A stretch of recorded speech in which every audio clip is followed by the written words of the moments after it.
Yeah, Colin's getting his stuff sorted. All right, everyone. We're here. We've been threatening it. We're here. It's Comic-Con weekend, and we're talking to some rock stars straight from Comic-Con. Jackson Lanzig and Colin Kelly. Hello, sirs. How are you? Hey, friends. Hello. Thank you for having us. Really appreciate y'all waiting on us. Hey, no problem. No problem. We've been really looking forward to this. So before we get it, exactly. Before we get to your work, how's Comic-Con going? Really lovely. We've been coming to this show for almost 14 years. We were coming here as fans before we ever showed up as professionals. And getting back is, it's got a weird homecoming feel. You know, it's like you're coming back to your high school reunion and the people are all a little different, but they're still your friends. So are your enemies. It's been a really awesome way to this has been our first con back since the before times. So this has been a really exciting kind of test case for us because we're never more comfortable than we are at San Diego. This is our home show. We live in Los Angeles, so we just take the train down. And again, yeah, we've been doing it since college. This is our lifeblood, this show. Mm-hmm. So yeah, coming back to it and having it be it's San Diego Comic-Con. Like, it's not like it's been scaled down or like it's not the show that you remember. Like, it's the show you remember. Yep. It's as big and exciting and cool and filled with announcements and creators and editors and fans and activations. It's wild. We're really, really glad to be back in it. Yeah. So it feels exactly the same then. Oh, exactly the same, except for the fact that couple masks. Schedule is yes, the masks, obviously. Yeah. And our schedule is much busier. We went from sort of begging at the door at Marvel and DC 3 years ago to now having books at Marvel and DC. So our experience of the con is just fundamentally different because we have more signings and more panels and more obligations and more meetings. And it's a little bit, it's been like every year it's gotten to be a little bit less of an option for us to like camp out for Hall H. Right. And it's just, this year, it's just like, that just isn't an option for us at all, which it does make it a different kind of con. Not necessarily for the better or for worse. It's a little different. Yeah, we're going to get to your Marvel and DC books. And then I saw an announcement. You have something coming from IDW soon, which we're very interested in also. Yes, we do. Lil, boss, do you say you wanted to start with Captain America first? Yes, please. Okay, so Captain America, Sentinel of Liberty. We have 2 issues out so far. Charlie, I know you have thoughts. I have thoughts. Charlie, go ahead. Okay. So first off, I have to give much love to you because in the first issue, it's very subtle, but you clearly reference Protocide. He's going there. Hey, look. Okay. We do. What? Oh, yes. I love Protocide. What do you? No. Okay. Let me explain your work to you. No. Well, no. See, I'm sure they have. Let me actually just say this. I'm sure you love Protocide for the same reason I love Protocide, because Protocide is effectively a blank slate. He had like 2-3 appearances. He is super awesome in those appearances, but we have so little to go by. I'm going to throw out, and I've said this many times, so it's not copyright or anything like that. But I've said for years that like my fan theory on him is everyone thinks he's brain damaged, and that's why he doesn't talk. My actual statement is no, he's not brain damaged. He was just a dumb guy who suddenly became smart because he was always strong.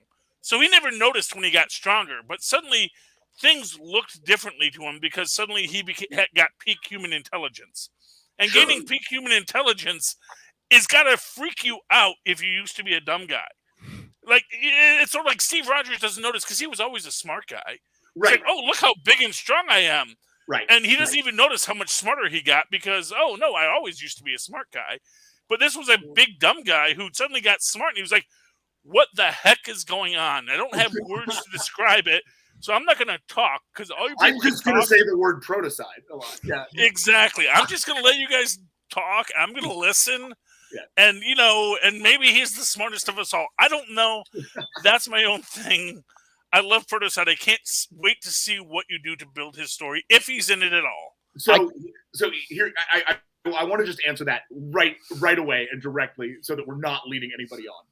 Early on in our conversations about Captain America, like Sentinel of Liberty, when we were first asked to come on and figure out what this book was going to look like, we went back and revisited the entire publishing history of our favorite character, Steve Rogers, right? It was just like, this is what you have to do. You got to dig in on this stuff and make sure that it's gonna rock and that it's gonna be new.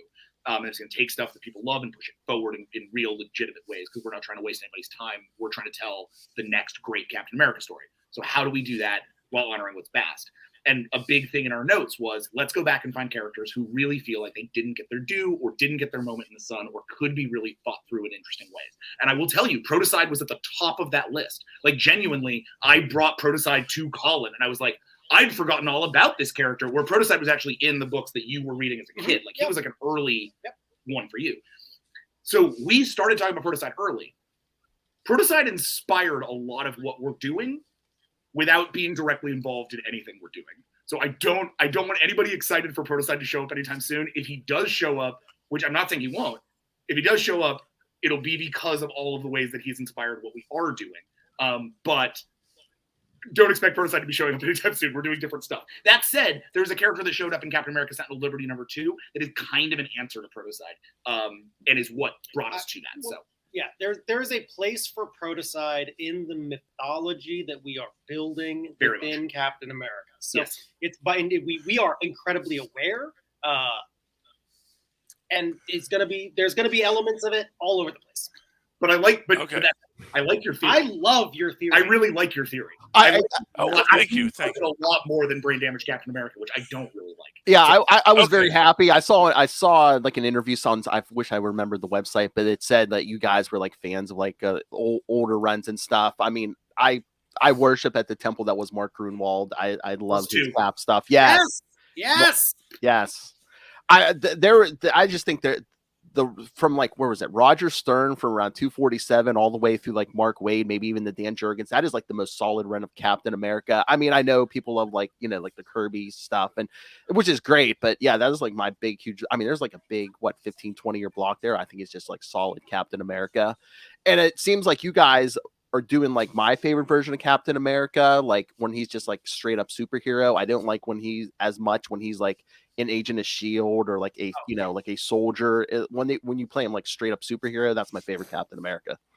He's been an agent and a military operator for a very long time. I think 9/11 kind of did that to and after, because there's that extremely reactive run that comes right after 9/11. That is about like just American catharsis. It was like no matter where your politics were, you had this weird hole in your heart. And Marvel Comics was like, cool, Captain America is going to fill that by punching, let's be honest, brown people, which was awful. And like was not a good move. It wasn't a good look, but it was a thing that they were doing because it was where the culture was at a really specific period. Brubaker came in and turned that, and I think did a really lovely job of turning that and being like, okay, it's still a military science fiction. It's a military fiction with super heroic elements, and I'm going to dig back into the book. I'm going to bring it forward. The Brubaker run is really core to us. We love that run. That was the run that was happening while we met. So Colin and I would go to the comic book store together, and we would get our comics, and that's how we met. And because we neither of us had a car in college, our buddy David had a car, so we'd all get in his car and introduced us, and then we would go get comics. And we got the Brubaker run, and we loved it so much, and it did such a great job of revitalizing the character. But what it did do was it put him behind a lot of like holographic walls and secret bunkers and dark places where no one could find him, and it made him very lonely as a general rule, up to the point at which they killed him. And so I think, looking back, as we stepped onto the character, when we knew that one of the things from the very get-go, because it was Alana Smith who put this together at the very get-go, she came in and she was like, my only thing is I really want him to have normal friends. And we said, yes, please. Yes. Oh my God. And we went back to Grunwald and Waid, and we're like, what can we do? And Stern, and like, what can we do to turn this into a book that reflects what Cap was for so many people for so long, which is not a man in the shadows dealing with the dark impulses of American life, but the best of us standing among us, showing us how we can be better and demonstrating that every day, not just in the costume, but in the way he is. Oh yeah, I think you guys have really nailed the classic Cap feel. Yeah, he has an apartment, he has friends. The art class is inspired because, I mean, art's been a part of his life for the longest time. I mean, was it DeMatteis had him as working for like an ad agency, agency. or something. Yeah. Grunwald had him drawing the Captain America Marvel comic. You know? I turned my brain inside out, Mark. I loved it. I know, because I think did they offer him like Iron Man? He's like, nah, I don't want Iron Man. Can you give me Captain America? I think I have some insight into that. They're like, okay. Yeah. Yes. Although, to be fair, I can see you still have bad blood with Iron Man. Because when they ask him to thank Tony Stark, he says, I don't think I will. Yeah. I don't think Steve gets over Civil War ever. I really just don't ever. I don't. Oh yeah, beef before that. That was just the straw that broke the camel's back. Yeah, of course. But I think it's because it was like at a particular moment, especially for us as readers, where that punch felt like such a gut punch. Yeah. Like that one, you know, the punch, right? That felt like such a moment that I think forever for us it lives in that space between Steve and Tony, that they can trust each other and they can be the amazing best of teammates, friends, great teammates. But I think Hickman had it right. Like they're going to go down punching each other. Unfortunately, it's maybe one of their only real flaws as people. Certainly, it's one of Steve's only flaws. I'm going to plug in my computer. Me. Yeah, hog that spotlight. Yes. So to go into that, so you talking about like Steve as an agent and as, which is a part of this, because obviously issue 2 ends with Agent Carter showing up, which I don't know if that's the one from Exiles. I don't know. That's all a question. I'm not going to ask you to answer that for me. Good, thank but you. I am going to say Steve Rogers Super Soldier, I believe it was called, which was the series where he like doesn't have the suit because Bucky was Cap, and he does this little thing and is the whole recreation of the Super Soldier serum. Right. And there is this, the end scene is them finding some other scrawny kid whose mom died. Says, well, we'll make him a superhero because, you know, he's got the exact profile of Captain America.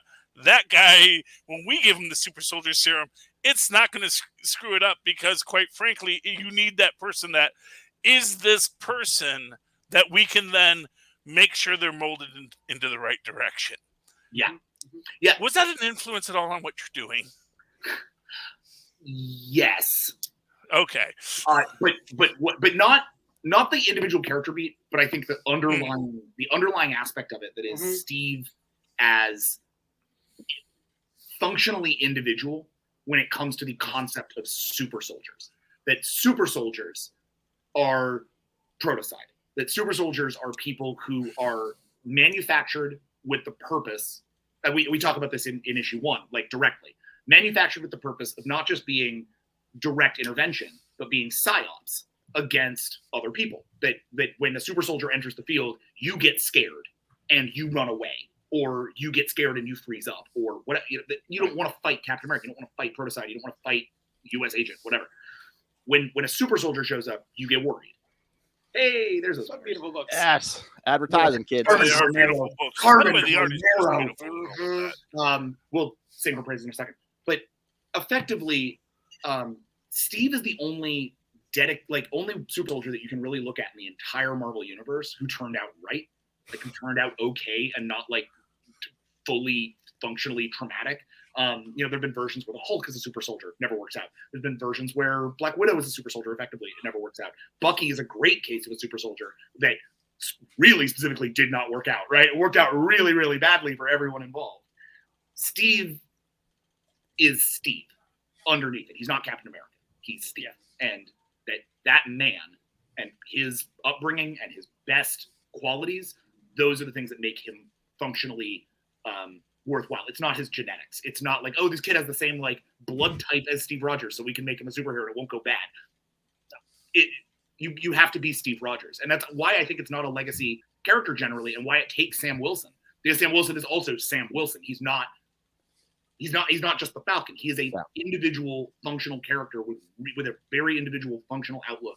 And when you put him in the Captain America suit, he really had something to add to it that isn't a super soldier, right? He's like a super activist. It's kind of different. He's a super social worker. Like it functions really differently. And so that's ideally what creates the wider context of the line. Okay. With that said, no, it's honestly, it's a fantastic answer. Here's my follow-up. With that said, how do you interpret the Hydra-Capped concept within it? In the sense that is Steve Rogers, but in that moment he gets that other Okay, then that's fair, and that is a fair assessment, and I have no further questions. Yeah. I just think when you change Steve's upbringing, you change Steve. So well, exactly, and that is really what the point of it is. I think is that Steve Rogers, damn cosmic cubes, manipulated by the cosmic cube. You know, yeah. Dang you, Isaac Newton, history's greatest monster. You really screwed the whole Marvel universe. I go deep on these things, man. I'm sorry. I love it. But you mentioned Sam Wilson. Is there any talks of like any crossover with that book in the future? Or? We cannot confirm nor deny. That, okay. That Tochi and us talk a lot. That we're good buds. Yeah. That we talk a lot about Captain America and what exactly we're all doing on Captain America, and that we all have a real concept of a line that's being built out here for Captain America and the world around him. So that's what I'll say. The two books are both called Captain America. So yes, we will see how it plays out. All right, I have a question for both of you, so you'll both have your own answers. So you've read every Captain America book. What was your favorite run? I mean, you can mention a few if you can't nail it down to one. Or just say your favorite issue if there's one that stands out. You don't have to say this yeah, was true, the best, true. If you could could one issue, one run, however you want to do it. It's Winter Soldier. It's that core story that just really grounds Cap, makes it all really incredibly real and violent and scary and sad. And I think that's really one of the key things that's like great for Captain America is when it's fucking sad. Do kids listen to this? Is when it's sad, it's tragic because he hopes for the best of everyone, and he's so often let down.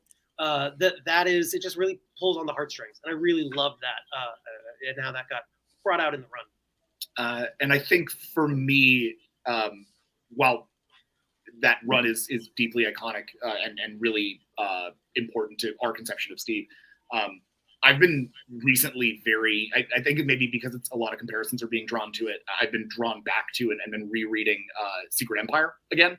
Oh. And I really have always been such a fan of Steve as an anti-authoritarian character, that what happens when you take Steve and have to put a little punk rock in him. And because he's not an inherently punk rock guy, but we are kind of inherently punk rock guys. Like we're generally pretty anti-authoritarian, like raised by like crazy witches guys. So we really like getting a little weirder and more, fight the power. And I think Secret Empire is such a wonderful job because it takes Steve and makes him really look at the world around him differently and how he needs to operate in that world differently, which is a big part of what we're trying to do with Sentinel of Liberty. So no Cap Wolf. Okay, got it. I don't like Cap Wolf. This book, have you not been paying attention? Oh no, yeah, that's. I will go on record 1,000,000%. I do not like Cap Wolf. I never want to see it again. I swear I will never turn Captain America into a wolf. I can't. Ooh, nice. I just will not do it. Ooh, he said he swears he'll never do it, which makes me really want to try and make it happen. Oh, no. Okay. Let me just say one like moment. I have to call back to this. There is nothing more punk rock than punching a Nazi. Yep. You get it, bud. Yep. Cap. Absolutely right. Everyone always treats Captain America like a Boy Scout, and he's not. He's a soldier who is ready to do what needs to happen.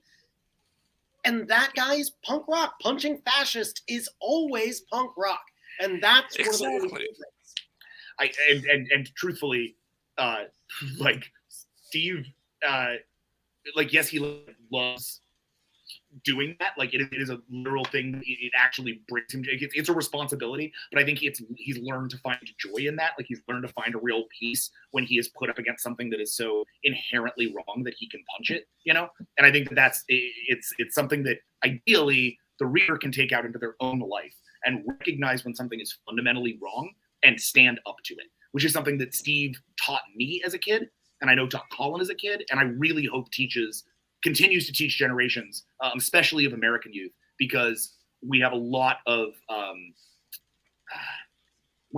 our culture that is dedicated to a both sides premise of like the moral legitimacy of other people.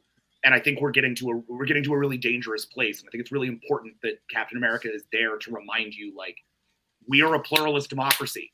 We operate as a whole, and we operate with each other, and we operate out of diversity and inclusion and acceptance and understanding. Like, we're not a brick wall. We are an open arm. And I think it's, the shield as a metaphor for that is something we're actually kind of going at pretty directly in Sentinel of Liberty. Like, Steve hides behind the shield, right? Like, quite legitimately. And I think it's time for him to examine what that means a little bit. That's why I'm so happy when I heard you guys were on this, because I mean, you love the older runs. It sounds like Grunwald, that was Grunwald's whole point with Cap. It's like, I'm not an agent of the government. I am an agent of the people. I'm punching supervillains in the face so everyone else can live their American dream. Yeah. I think Grunwald is probably the biggest direct influence on Hogan. I think that's pretty clear at this point. And I do want to say, I'm not going to ask you the question, but I am very excited to find out if the shield is Cap's symbol or if it is theirs, whoever they are. Issue 3. Issue 3. Oh, wow, man. That fast. Yes. Less than a month. We didn't want to tease you guys. Thank you. We thought the point of the story is not to reveal it. The point of the story is to get you into the ramifications of what it means. So okay, I'm excited to find that out. I thought we were gonna have to wait till at least 6. Thank you. we got bigger plans for issue 6. Oh, nice. All I gotta say though, man, all them concentric circles makes me think of that Newton again. And does it? I'm just saying that Newton don't make Isaac. Have we mentioned recently him and his calculus? The church of Jonathan Hickman and deeply love his shield run, and maybe a little bit, yeah. I mean, it was pretty good. It was pretty good stuff, and it was pretty cool stuff. Yeah. Honestly, the Brotherhood of the Shield is honestly some of the best comics ever written, and I really want to get a resolution to that because I just want all the answers just in a nice, easy to see format in front of me one day. But I know I can never have that because that's the joy and the terror of life. Yep, and look, we're not going to come in and play in Hickman's playground because I think to do so would be hubris. But what we are going to do is what we have done is really be inspired by the kind of stories that he was willing to tell that made you really rethink and look at the history of the Marvel Universe differently. And what you are going through in Sentinel of Liberty is our attempt to do something in the same vein. So if you like S.H.I.E.L.D., I very much think you'll like where we're going, or at least I hope you will. Oh, I'm sure we will. All right. If you don't, you have our email addresses. Let us know. Oops. You're gonna have to really mess up. If we have issues, we'll call you. You'll come back and you'll convince us that you were right and we were wrong. Charlie will tell you what you should be doing right. Yes.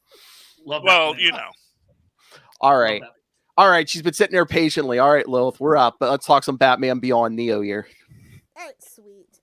So did you pitch the script, or did they come to you and say, "Hey, do you want to write a Batman Beyond book"? Both. Okay. Nice. Yeah. How did it even get onto a plate? So it was Urban Legends and Dave. Right. Dave Wielgos, who is an editor at DC Comics, who has been our stalwart champion since the day we started on Batman and Robin Eternal, which is our first superhero book ever, and is really the reason why we're still working at DC. There's a lot of wonderful people at DC, but Dave is the guy who gripped onto our career and kept it there.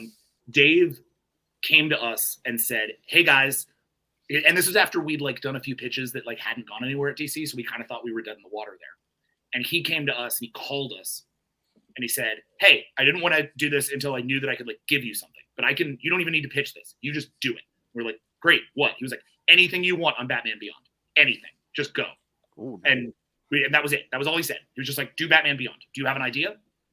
Do a couple of weeks. Give us an idea on Batman Beyond. You have 30 pages in Batman Beyond Urban Legends. Urban Legends 7. You're going to have 30 pages.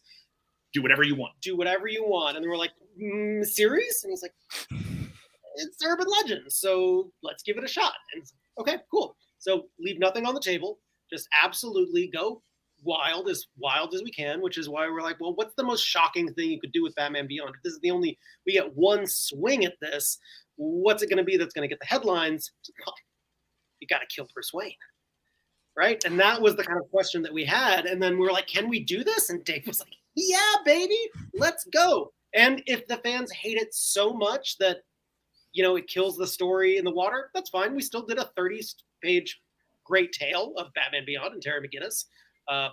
But it turns out there was some hunger for the character, and people actually really got on board with what we were throwing down. All Batman Beyond fans, that's all we've ever wanted was for Bruce to be dead so Terry could get his shine on. He doesn't. We don't have to worry about Dick. We don't have to worry about Barbara. He can be his own man because he was already his own man with just a little bit of backup. All he needed was the push, and he's set to go. So I completely agree with you. Same page. And that was and like that kind of made it sound like we did it for the headlines. I want to be clear, we didn't. Yeah. The thing that we were really excited about in terms of like Terry is that he doesn't. This is going to be a controversial statement probably for Batman Beyond fans, but I don't think that Terry's villains properly reflect Terry. No.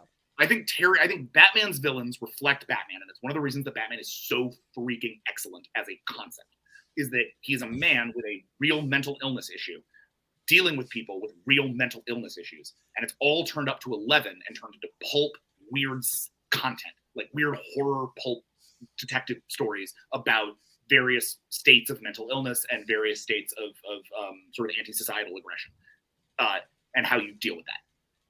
Terry's villains are all Spider-Man villains. They're all science projects gone wrong, almost to the one. Terry's not a science project gone wrong. That's just not what he is. Terry is according to the animated series. Okay. It's not gone wrong though. It's gone in the best possible way they could ever hope for. So it's not gone wrong. But he is a science project. Yeah, I tend to that degree of that, all those I tend to count that little bit of I know. I tend to count that little bit of continuity as optional.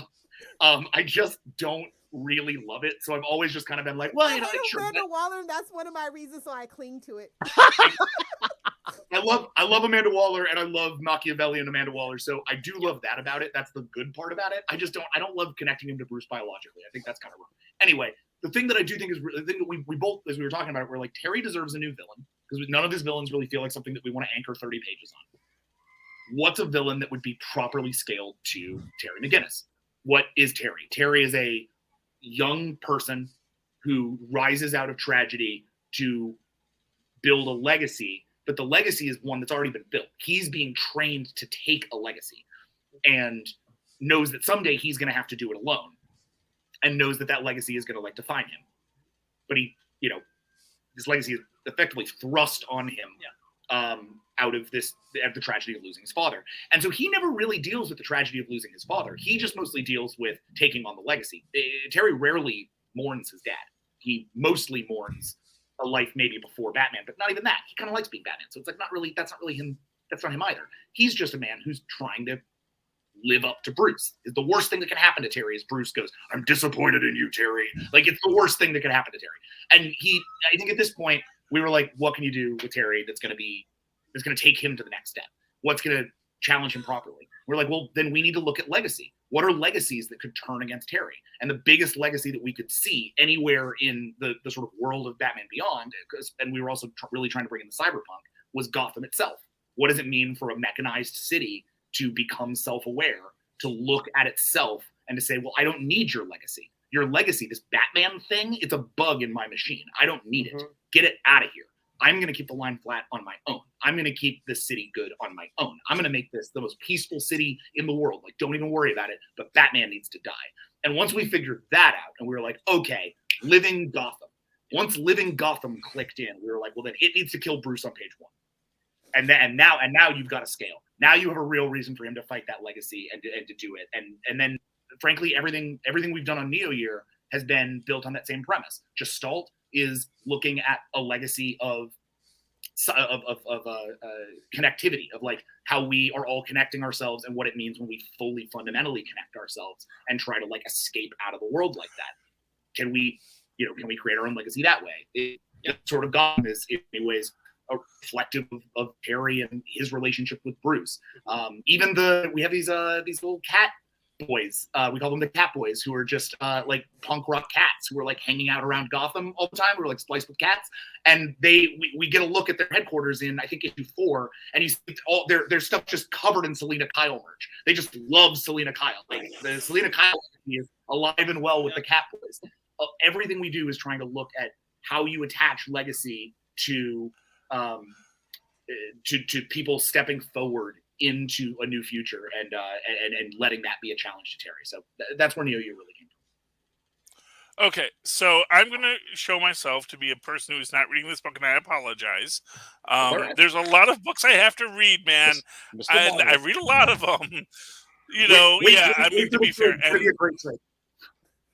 Okay, but what you said, maybe I'm going to show what a fool I am, because we did that like 4 issues ago. You have a sentient cybernetic city. Is Zeta coming into this? No, we talked about Zeta. I think Zeta's so fucking cool. There I am again. 2 points. It's fine. It's fine. It's the I think Zeta's so. It's fine. Cool. No, I mean, I know it's like an obscure sub-reference, but like when I think Batman Beyond, I go, oh yeah, that had a spin-off, and I love a spin-off. Yeah, right. 1 season, yeah. But no, I mean, I mean, what you just described would be original enough. I love the original take, but it's like, but then you like detonate the Batcave. All the supplies he has left is whatever he could carry in that suit. So he's basically down to. I mean, he was swinging on a rope. So we wanted to effectively key into the same energy as like Batman Year One, right? Like we wanted to take a look, strip out everything. That was the other part. Yeah, look at everything, strip all of the safety net effectively away from him and try and build him up, because he hasn't effectively been Batman. He's been an up-jumped Robin, right? He's been a sidekick, a fucking kick-ass sidekick. I don't care anymore. He's been an amazing sidekick, but it was time for him to become Batman. And like, just like all of us, one day your dad dies. One day you have to kind of step up and say, I'm going to stop living in the shadow and I'm going to become my own man. In Terry's case, I think we can see the parallel there. Obviously, he's Batman. My own bat. Oh, nice. See what you did there? Yeah, that was nice. But yeah, that is very much the case. I love everything you've done. I love that Terry's always been kind of the approachable person out of all the Bat family. He's more reasonable. Like his parents were reasonable. He had a brother. He had responsibilities. He was actually interested in his girlfriend, unlike everybody else. He was just so relatable, and you kind of kept that vibe and let him out of the shadows. And as a Batman fan, specifically a Terry McGinnis fan, I really just want to thank you guys for killing Bruce. It was very cathartic. You are very welcome. We love the character too, and like, there's nothing more respectful of a character you love than letting them do a little bit of growing up. Which always feels like a really dangerous thing to do, because it moves the character into a new mode. Like you mentioned there, Dana and his brother and his family and all those relatable things. And you'll notice that on page 3 or 4 of Urban Legends, we evacuate all of them and never bring them back. It's okay. No, we all really didn't like Dana. It's okay. Well, that's kind of the thing. We kind of felt like all the stories that could be told with those characters, especially in the comics, had been told. We'd gone as far as like Dana becoming Batman, right? Like, I mean, they'd done all kinds of wild stuff. And so it felt like at some point it was like, these characters need to step away from Terry, because if Terry has this whole giant support system, he doesn't feel as much like Batman. He doesn't feel as much like Bruce. And he needs to, like Bruce, start building his own family. He starts, we're big found family nerds, maybe because we are found family to one another, so it just kind of like happens. But we genuinely felt like we needed to build that into Terry's run so that he could build a supporting cast that was properly designed to be a Batman Beyond supporting cast for the new run. Because when we did the 30-pager, it was just a 30-pager. And then we were like, we hope this is a series because we think this is the beginning of something. And Dave and DC and readers seem to agree. And so we were able to make Neo Year. And now we're wrapping Neo year, and we're like, great, cool. I hope this keeps, like, I hope we can do more Batman Beyond, because now we've put the pieces into place to really tell a new era of this character and start pushing Terry into modes that the show could never have done, and just would never have done, because it was not what Terry was going through at the time. So that's an exciting place for us as well. We're just really excited to like continue to dig into Neo Gotham as a setting, and to dig into Terry as a person and see what unlayers there if we're lucky enough to do it. So thank you for buying the book and boosting it, because you're making our dream come true too. Okay, and before I start manifesting this, I just want to make sure it's okay with you guys. How would you guys feel about doing a new animated series for Batman Beyond? We would do it. Okay, we would do it in a heartbeat. Let me be really clear. We would do it in a heartbeat. Absolutely. Yeah. We've written animated shows before. We would love to do that. It would be a dream come true for us. Yeah. You heard it, kids. Let's start manifesting. I mean, X-Men 97, X-Men are coming back. Right. 90s are big now. Let's go. I would love that. Although technically that's it. Yeah, but still. All sorts of promises out there in the universe. We'll see what happens. But yeah, I mean, the story is excellent, just because, yeah, it does kind of like honor what came before, but it is something completely different. You know, any other time I might be like, oh, where's the old supporting cast? But no. So have we seen a new love interest at this point? You have seen yes. You've seen a new love interest at this point. I think that's relatively clear after issue 3. Yeah, what issue just came out? 4 is out. Yeah. So you know you've met Bimuma. You kind of understand who she is. Mm-hmm. We get that great that sequence at the night market is still just like, I can't believe we got that into a comic. Like, it was so, from really early on, we were like, I just want them eating burgers in a night market. Like, it's all it's like such a stupid thing, but it's all I want. We got a little coffee shop AU in our yeah, exactly. But that character, it felt like it was really important if you were going to give Terry a new love interest, or certainly a new supporting character who inspired that same kind of like feeling and partnership with him, that character have her own story, that character have her own priorities, that character have her own world, so that she was never being the person going, Terry, why aren't you with me? Terry, you're late to a date because you're too busy being Batman. None of that. Could not have that. In fact, it was almost important that she be a love interest for Batman more than she was a love interest for Terry, and then find their way towards that, which is what ideally we've done, which is why we have him lie to her so much in issue 3. It's like he's learned the wrong lessons from Bruce. He doesn't know how to be Batman and engage with love. He's making un-Terry-like mistakes. And with that being said, though, our original approach with Beam wasn't he needs a love interest. No, not at all. She was not a love. No, we were like, he needs a Gordon. Yep. Like he needs the other half of this. He needs a new. Same difference. If you know, you know. Oh, yeah. Exactly. But then once the chemistry, once we started seeing Max's art, coming together, we were like, I mean, come on. Like, if these two don't get together, we're not doing our jobs right. I mean, you take her to your bombed out Batcave. I mean, I figured love interest. Come on. Batcave and chill, my friend. Issue 5 might as well be called Batcave and Chill. Oh, nice. That's our unofficial title for issue 5. And you might have noticed the book has a title. We have like a title gimmick where every issue is Gotham's something. So there's Gotham's Sword, Gotham's Shadow, Gotham's trying to remember the other ones. Gotham's Fist, I think, is 4 because he's getting punched a lot.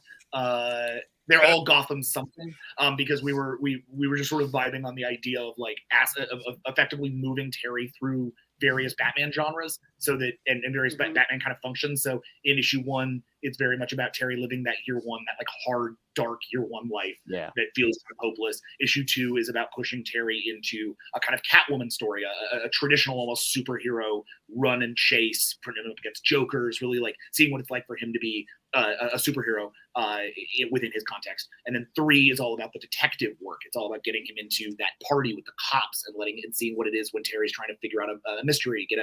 We do the Neil Gibson, face and all that. Issue 4 is very much a fight issue, right? It is just what it means. Sometimes Batman just has to throw down. Just punching.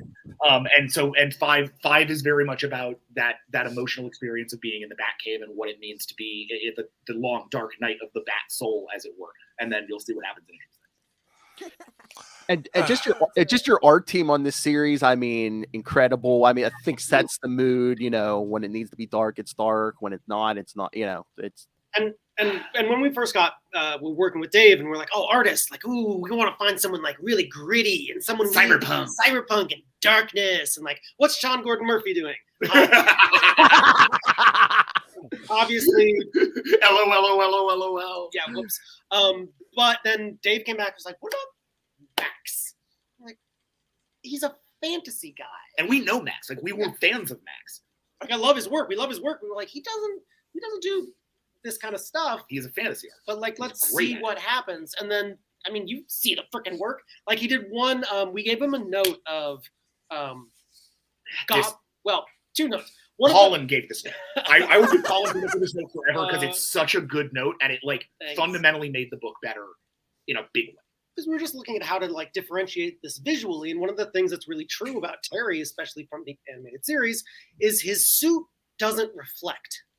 Like, he has a Vanta black suit, which is, it hides lines, it hides features, it is scary. And, you know, what we've seen a lot in the Batman Beyond comics previously is like, you know, yeah, we're going to add more like rivets and little bits and bobbles, and it strays. You're going to see the detail that you could never see in the cartoon. And it strays further and further from what Batman Beyond looks like. And we're like, Max, what if you just remove all the malarkey? Like, what does this look like if it's just black? Yeah, he's effectively a 2D character. I mean, I know it's all 2D, but like the rest of the book is rendered, especially on the Sebastian 10 issues, is rendered. Is rendered very 3-dimensionally, and then Terry is still rendered 2-dimensionally. He is almost a negative space in any panel that he's in, which makes it feel much more like the animated series in its own way, despite the fact that we're moving away. Yeah, well,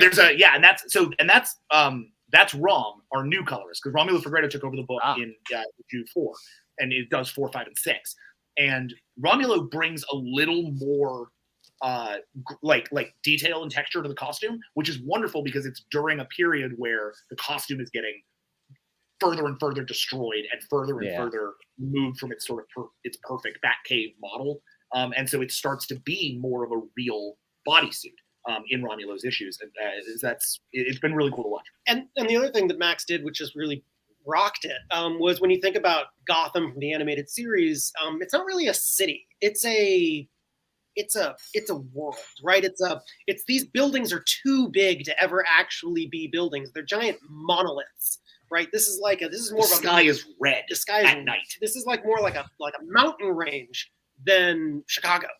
And when we brought that note to Max, and Max started like bringing in this design of like these buildings that just have no tops and no bottoms. It's like there's no windows. They're just these giant cement edifices. That creates a really like legendary feel to it. And once we started seeing all of his different stuff and elements coming in, it's like, this is the book. For sure. And that is why a fantasy artist is the best choice. Yep. Look, I learned my lesson. The other thing, so it said, Max is extremely good at design. Yes. Max is, and I say this as somebody who's, a lot of times when you do design, like we're doing One Bad Day Clayface right now over at DC, which is just to plug a book that is not going to come out till February, but I swear is going to rock your socks. It's such an opportunity. Really excited about this book. We were just talking about how there was not enough Clayface content, honestly. Yes. 48 pages, or 68 pages, 64 pages, 64 pages. Can we just pitch a follow-up, if you will? Council of Clayfaces. We're just gonna leave that there, and if you take it, just have podcasters with our similar. You might be very interested in the last page of Clayface One Bad Day. But that book, Zermanico, who's doing our art on that from Flashpoint Beyond, Zermanico, when he designs something, he gives you like 50 faces. So you design a new character, and he's like, here's 50 versions of that character, and then you like whittle it down and figure out who it is. Max draws one, and that one is generally like perfect. Yep. Like Max draws the first Gestalt was Gestalt right away. Perfect. Yeah. And that's not an easy character design. And it was like, it's 3 characters. They're all connected at the head. You have to have this whole tentacle system. And I mean, we did a lot of detail work on color. Sure. But otherwise, but his designs because he's a fantasy artist and he's so used to creating new kinds of armor and new kinds of technology, or figuring out how does a cart work or whatever. Like he's very good at like what feels functional, and his stuff passes that like smell test of believability. Like it feels like it has form and function. So yeah, he's a really remarkable artist, and we definitely learned our lesson about fantasy artists for sure. Or sometimes you just gotta trust your editor. I have learned to always trust Dave Wielgos. We have been so blessed to like pretty much exclusively work with amazing editors who are incredibly passionate. I mean, no one gets into comics because they're not passionate about comics. Like, you're not doing it for the money. But being an editor is a dog's job. Like, it's hard. Hard work. So an editor who is still good, who can show up with a smile on their face and get genuinely excited by the same stuff you're getting excited by, is worth their weight in gold. And between Dave at DC and Alana Smith over at Marvel, I mean, I think we're so... Jim Chadwick, and Heather Antos. Yes, I mean we've gotten Tay Taylor, who started our entire career. Like we've had such Daphne Pleben at Boom. We've had such a great experience working with just beautiful. Yep. And we need to, and on every job at some point we have to learn to trust them. Still. Excellent. All right. I don't want to try to hold you guys too long. I know it's probably been a busy day, but let's talk about was that announced yesterday at Comic-Con, the upcoming Star Trek series? Yes. Star Trek number 1. Okay. So look, we have to stop here. Oh, what do you got, Charlie? Because listen, friends. Listen, we know how it works already. Yeah. Every time we talk to a creative, like, oh no, they never tell us anything from the movies and the TV. We're just look. Gods are dying left and right. The queue is freaking gone off to who knows. You gotta tell me there's something going on here. There's got to be some communication, right? Oh, I get you. Yeah. So, there is communication for sure. Star Trek as a brand is actually extremely communicative, and we're in a really lucky position where Mike McMahon, who runs Lower Decks, is an old friend of ours. I love Lower Decks. We almost love Lower Decks. We interviewed to write on Strange New Worlds. Like we know that team really well. Like we're very been getting lunch with Mike Johnson for the last 10 years. Yeah, we've known Mike Johnson for ages. We're very like we have a friend on basically every Star Trek show. And so we're in a really nice position where just as creators, especially having come off year 5, where we did a few years of show running Star Trek, right, within the comics context, we've now got the ear of John Van Sitters, who runs Star Trek, and the rest of the really incredible crew of people there who make sure that Star Trek is whole and functional, and that the canon's all working together. Dayton Ward, etc. So all of those people are communicating, and then they kind of communicate to us. And then if we need to communicate up the line and figure out who we're going to talk to like make sure that something's going to work, we do that. So that in that respect, yes, there's a lot of communication. In the respect of, is there a line-wide thing going on that's happening in the shows that's going to be reflected in the books? I would argue it's almost reverse. There is a line-wide thing happening in the books that's going to kind of be reflected in the shows. In some way, if only just because the books are going to make you think about it in a different way. But our pitch was not a pitch that somebody came to us and said, somebody's out there killing quote unquote space gods, which I take a little bit of issue with the idea of like gods in Star Trek, but because it makes it sound like Gore the God Butcher, and that's really not what we're doing. But it's a nice entry point for somebody who doesn't know Star Trek. So it's our shorthand. It's fine. It's good. It's a good shorthand. But we came in, that was our pitch. We came in and said, we really want to do a book that takes place in this really particular era. 2378, which is about a year and a half to 2 years before Nemesis. We're going to so Data's still alive, the Enterprise crew's still together, but Cisco's in the wormhole, Voyager's back, which means that everyone's on table. TNG, Deep Space Nine, Voyager, plus anybody who's surviving from TOS, any legacy characters from Enterprise, any legacy characters or future hit characters from Discovery. You have your characters who are staffed on the Cerritos and Lower Decks are already in Starfleet. Some of those cadets are already moving in Lower Decks. Like everybody has a thing. Like every show has a touch point that can fit somewhere in 2378. And so once we figured that out and we cleared it with Star Trek, and we said, can we do whatever we want between 2378 and 2380, as long as we put the toys back in the box and make sure that it functions well with the rest of the Star Trek universe? And they said, go for it, kids. And that's been Star Trek. Star Trek is, what if you took the entire Star Trek universe, treated it like the Marvel universe or the DC universe, and brought these characters together in like an Avengers or Justice League style team up series. Yep. And told a big story. And when we first came in, oh boy. No, you talk. You're here. When we first came in to pitch it, it was actually a blast, right? Because this was actually, we pitched a version of this story before we even got to year 5. Oh yeah, years ago, 5 years ago, maybe. Yeah, we came in with this really hot idea about like Picard leading a team and kind of dealing with like being older, and then they were like, "Ooh, we have." Sorry about that. Yeah. Oops. Let us tell you about Star Trek Picard. Yeah. And they're like, that sounds so cool, and damn it. But when we came in for that pitch, we came with all the star charts and all the maps, and we laid them out on the table for all of IDW editorial. And we said, okay, they start here. Then the ship's going to cross over here. And like, watch out, there's the Romulan nip. Now the Romulans are going to get involved. And it was like a whole, we were looking at it like Game of Thrones. And obviously the story is evolved as it should. And it evolved and has changed since then. But I still love those maps and the fact that like you can take a look and see how Star Trek fits together in a geographic space. Like, it is a real lived universe. So being able to pull these guys together and put them on a brand new ship, though it is a ship that we've seen, you're going to see a lot of stuff within the Star Trek issue 1, Star Trek No Colon. We call it Star Trek Flagship. Yeah, we've been calling it. We call it Flagship internally, if only because we're really trying to make sure that it's not a solo series that exists absent anything else, but it's rather the start of a proper Star Trek line. The way that Disney has had a proper Star Wars line, I think it's really important that Star Trek have a unified, awesome, interested, collected, connected line, and we're really hoping Flagship. Wait. So you're starting a Star Trek line? This is the beginning of a Star Trek line? That's the hope. Oh yeah. Oh, I gotta buy more comics. That is the hope and the intention of everyone involved. Yeah. What I'll tell you is because I don't think she's made any secret of it. Star Trek has been through an editorial changeover since we did Star Trek Year 5. Chase Moritz was the editor on Star Trek Year 5, and love him. Is just the absolute best. I just love Chase so much, and that series was a dream come true. And like, he was our entry into Star Trek after years and years and years of us trying to get in, because it matters to us more than just about anything other than Steve Rogers or Batman, right? It's like a huge thing in our world. Yeah. When Star Trek Year 5 ended, Chase left. He went to a different space at IDW. He moved on to the entertainment side.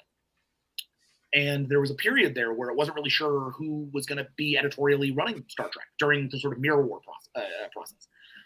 And near the end of Mirror War, Star Trek brought on Heather Antos IDW brought on Heather Antos and said, hey, you worked on Star Wars. You know what you're doing. Heather, go on to Star Trek. Have some fun. And we had just worked with Heather for quite some time rebooting Harbinger at Valiant. She was the one who, after years of us going to Valiant and saying, please let us play in your amazing universe, she was the one who came to us and said, how about Harbinger, which was like a dream come true for us.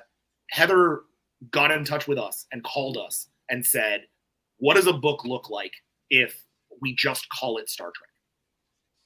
What is that? That's the mandate. Yeah. What is that? And that was her challenge to do it. So I don't want to say that like we're coming in and saying we want to start a line. I'm saying she's been made no bones about it. Heather Antos is starting a Star Trek line, and we're the flagship. We're the thing that's going to get that thing started. How much that grows is going to be a fan reaction. That's up to every Star Trek fan, and frankly, every new fan who's just curious about Star Trek, because this book is very much designed as an entry point too, to the whole universe. You can find your favorite character and then follow them in the series. Because you got Strange New Worlds that has sucked everybody kind of back into, and new people that are curious about Star Trek. So I think that the stars aligned, and I'm looking forward to it. So I happy doubt the Star Trek fandom is going to eat this up. I know, I can't. And we've been so starved for Star Trek content for so long, and now we're gorging. We're fat and sassy with Star Trek content, and it's so good. What a great time to be a Trekkie. It really is. And really just so said, because we must say it, Ramon Rosanas coming onto this book is a real coup. We're really excited about it. He's coming over from Star Wars. He did my favorite Ant-Man run. I love that run deeply. But the thing about Ramon is that he's as big a Trek nerd as we are, which is really hard to find. Like especially in artists in comics, like a lot of artists I think look at Star Trek and say, well, it's not terribly visual. That's why Star Trek doesn't have a great. There have been some really like I think Mike Deodato did some really good Star Trek art back in the day for Marvel, but like generally there hasn't been a like legacy of really incredible comics artists like from outside of Star Trek comics coming in and doing Star Trek. It just doesn't really happen all that often. So it's very exciting to have somebody of Ramon's caliber coming in and wanting to push the limits, design new uniforms, design new starships, design new aliens, bring us into a new big Star Trek epic with his sort of love for it and his ability to nail likenesses, which is its own just, incredible challenge. Incredible challenge. Yeah, exactly. I mean, I'll go on record right now. If you guys make the time, issue 1 comes out, come back. We'll break it down. We'd love to. Yes, let's do it. We love. Hey, this has been a great conversation. We love talking to you guys. Yeah. I mean, to be fair, I love that you guys are so thoroughly passionate. You guys actually are on projects that you're so thoroughly passionate and have this deep love and history of it. It's amazing. I'm so happy for you guys because I know that doesn't actually happen often for a lot of people. Thank you. I think it is, and I hope this doesn't seem self-aggrandizing at all, but like it is, just to answer that really honestly, like Colin and I, as I said, like we met when we were really young. We found each other through comics. We became best friends. I was the best man at his wedding. He was the best man at my wedding. Like we call ourselves a hive mind for a reason. Like we're not two writers who got thrown together on a project. We're two best friends who bound together in the hope that maybe we could write some comics someday. So the idea that we get to write 3 of our very favorite things in the world all at once is a wild dream for us. We're still kind of in shock about the whole thing. And so talking about it, I think the passion has no way to not come out because we're just sort of going to be like,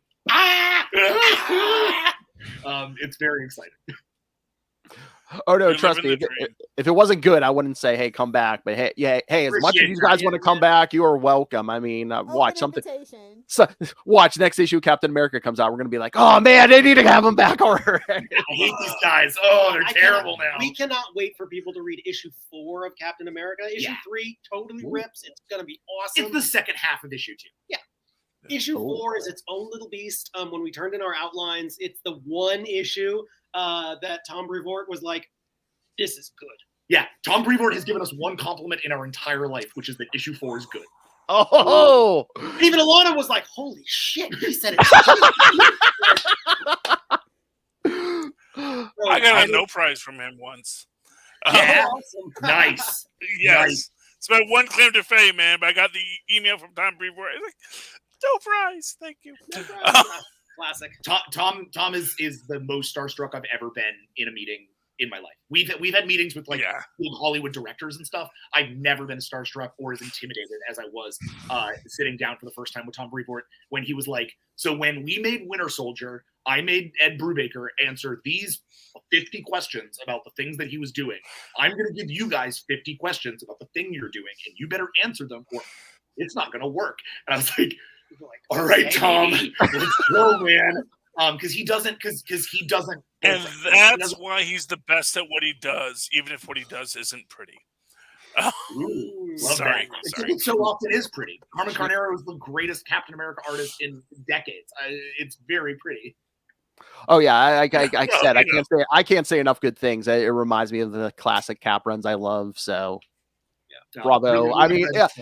The Captain America, the Batman, I'm sure when the Star Trek comes out, you guys, you could tell you're knowledgeable about all this stuff. You know, it's not like someone just got thrown on a project. You guys know your stuff. And they're like vigorously trying to watch every single episode of Star Trek. I'm not even giving you my very stupid question about it. So there, that tells you how much respect I have for you. Stupid question. Bring us back to stupid question. Okay, the stupid question is: you have there's been a lot of time travel shenanigans in the Star Trek universe recently, including with Discovery, and you have to ask, does all this trace back to the X-Men Star Trek crossover where the X-Men brought their time travel shenanigans into this Star Trek universe? And then we get Kelvin, and then we get Discovery, and it all breaks down, and it's like a bunch of Nimrods running around blowing themselves up. Nimrod. You know what? You nailed it. Somebody stick Sorry, the man, timeline. that's why I didn't also want to spoil it. I know you guys were building to it, Only and I didn't want to. Disney can come to terms. We can have the crossover we all truly want. Time travel shenanigans. Oh my god! You know Kirk what? fixed the timeline at the loss of his own love. That's what you do with the timeline. You fix it because sometimes bad things have to happen. If you're really hot for that specific idea, because obviously City on the Edge of Forever is one of the greatest episodes of television, and certainly I think the greatest episode of Star Trek ever manufactured. Here's what I'll say: if you've not dug deep into Star Trek Year 5 yet, there is something waiting for you, Professor Esser. Star Trek Year 5 is all about this, like top to tail, is about what the timeline. It's not a time travel story, but it is a story about why time travel is so prevalent in Star Trek and why it's really important that the timeline function the way that it does, and the emotional, not the like big time travel-y shenanigan stuff, the emotional ramifications of time travel within Star Trek, because it's the only reason why anyone should ever time travel in Star Trek is to really the reason anybody should do anything in Star Trek, because it manufactures a human emotional response that teaches us something about humanity, not something that like teaches us about the universe of Star Trek. Like, Star Trek is a humanist story, and if you're on that wavelength, which it seems like you are, you should really check out Star Trek Year 5. I think it'll be right up your alley. I'll get it for you. For I am Christmas, certain buddy. it would be. I was gonna say I wrote it down. I'm gonna have to look it up.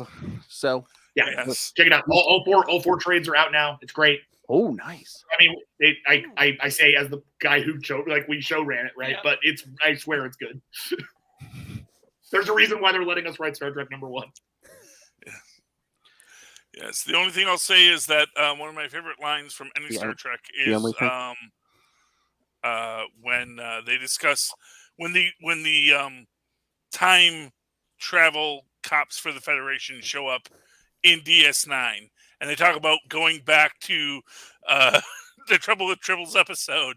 Say, oh, Kirk, we got a file this big on him. And you think about it, it's like, wait a minute, they don't actually have paper files on them anymore. So it's like, how big is the hard drive they have to have for all the data of the timeline's time? Right, we can store all of our computer information in an isolinear chip, but Kirk's isolinear chip is this big. Yeah, exactly. Exactly, I love that. That's like, to me, that's the best thing that ever was said in Just Star wait Trek. till they But you know, see Janeway's. Oh my god, the doctor on Voyager. How big was that camera? I truthfully, like the biggest time terrorist of all in Star Trek. I love Catherine Janeway, but she's like a goddess of time at this point. Like, what? She will screw the timeline for a cup of coffee. Truly. All right. I'm still waiting for Mirror Universe Wesley to become a traveler and then just be the evil force for all of time. And that's Charlie, who are the. I'm sorry, Charlie, did I spoil something? You have to read Star Trek Year 5. Oh, read the You have book. to read Star Trek Year 5 and then watch the finale of Picard season 2 to understand what I mean. Because Star Trek Year 5 will not bring any Wesley Crusher into the story, but pair that with the season finale of Star Trek of Picard season 2, and you'll have yourself a really interesting version of exactly the thing you just pitched me. Okay. We're all Well, the that same would be wavelength. wonderful. Well, that's good, man. I love knowing that I'm in the company of geniuses. So that's all I can ever hope for in life. Excuse me. As are we, good sir. Yes. We thank you guys so much for having us. I'm so sorry that we do have to bolt, but I yes, totally understand. Yes, we will have you back at some point if Star Trek. whenever you want to. Yes. Yeah. Thank you. Keep in touch. Hey, before you jump off, is there anything you want to promote again, or anything else you want to promote before you leave? Those are the good books. Yeah, that's what we're doing. I mean, so there is one thing we didn't talk about, which is coming out right now, and we're very proud of, and is like right in the middle of being great. Flash and Aquaman Voidsong. It's a weird 3-issue sort of maxi series thing that we developed as an OGN over the course of pandemic. It's a sort of very personal story, frankly, about two guys and their relationship with each other and the way that it affects their relationship with their wives. It just happens to also be a giant world-spanning blockbuster Cthulhic, Justice League Day. Yeah, Independence Day style Justice League story with only Barry Allen and Aquaman there to stop a worldwide alien invasion. The art is by a newcomer named Vasco Georgiev, who is like truly an astounding talent already, and he's just getting started. There is some stuff. Issue 3 has some of the most just beautifully rendered DC sort of tribute art I've seen in a really long time. The book is our love letter to the Silver Age, to DC comic general.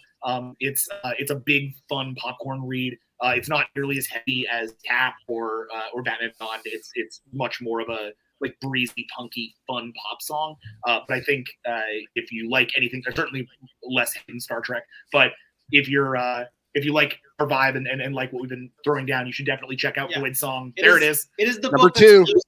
Number 2 out this week. Number 2 out this week. It's the book that's closest to just hanging out with Jack and I. Yeah.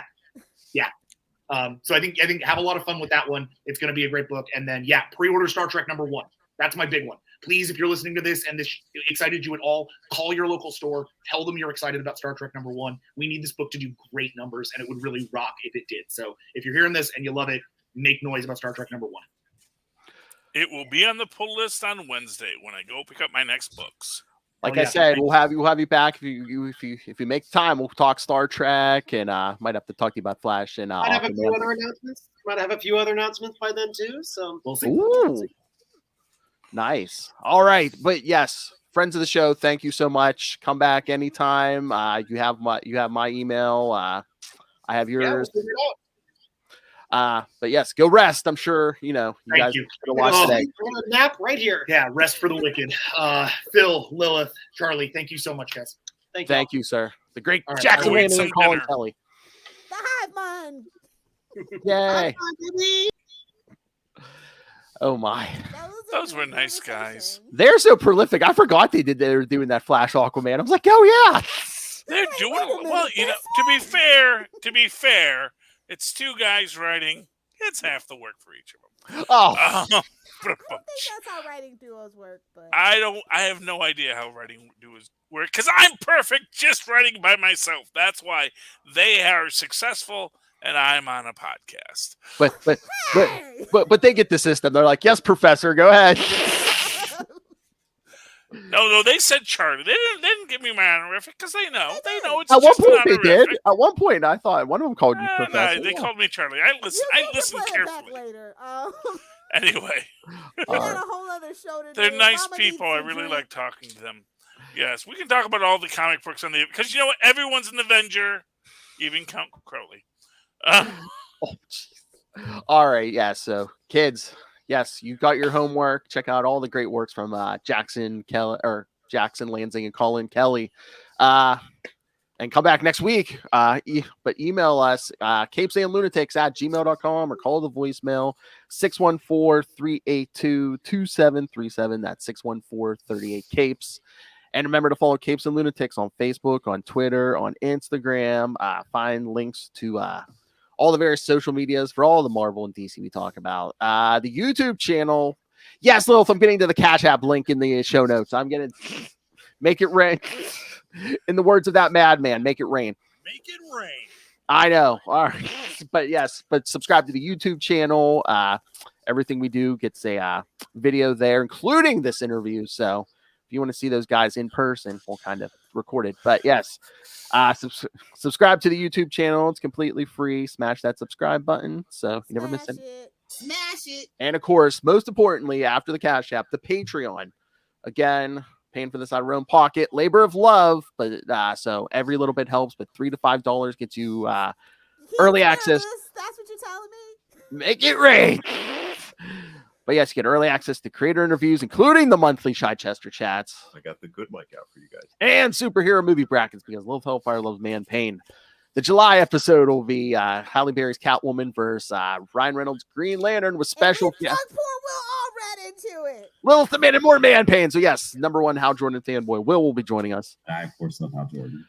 So yes, subscribe to the Patreon, or if you're cool enough, pick up some Capes and Lunatics and Capes and Lunatics Sidekicks merch. Keep your stripper money in it.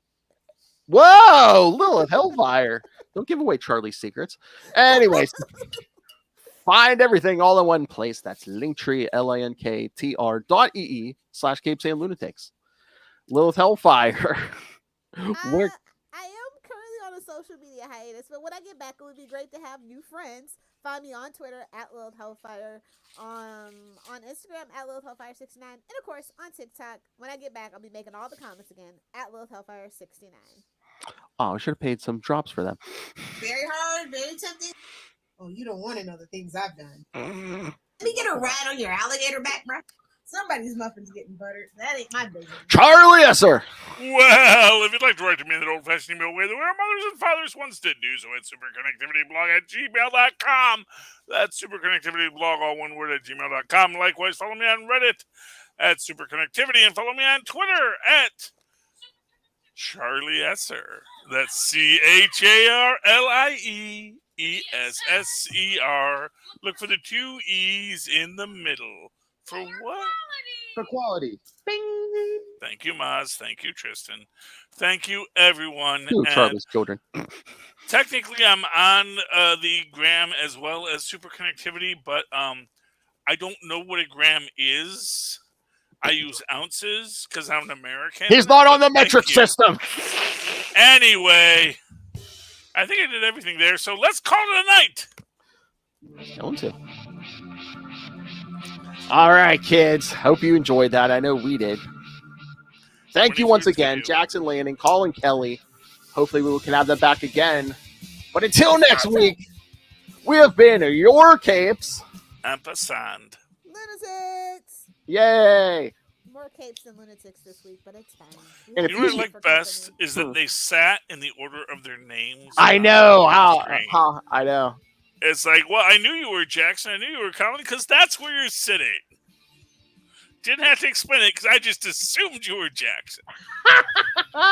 And if you're another creator and you see this, if you would like to talk to us, yes, reach out, CapesandLunatics@gmail.com. Please do. Yeah, Chip. Yeah, Chips and Darsky. Tom Taylor, I need to talk to Nightwing. Come on. Yeah, any of you guys, man. We appreciate all of you people who have succeeded where we have failed. Good night.